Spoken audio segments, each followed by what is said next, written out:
Welcome back to episode 3. Today we are finally transplanting our plants to the garden.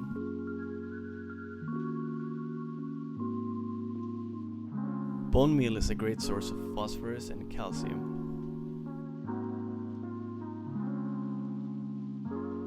I found perlite to help with soil aeration. This will ensure that water drains and avoids the soil from becoming too compact. Vermiculite is a mineral which retains water and avoids soil to dry out. It also helps with nutrient retention. Let's give it a good mix.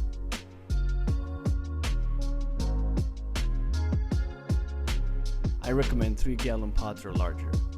These roots will grow quite a lot in the next 4 months and needs adequate space.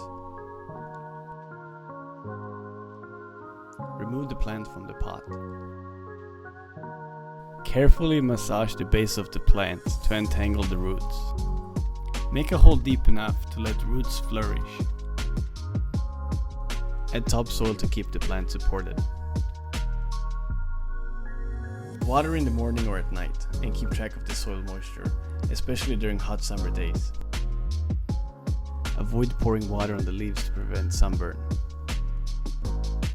Prune off any leaves that are touching the soil. This will prevent any spreading of germs and also aid in air circulation.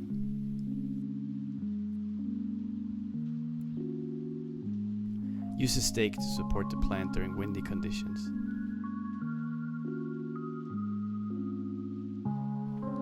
Place plants where they get a lot of direct sunlight.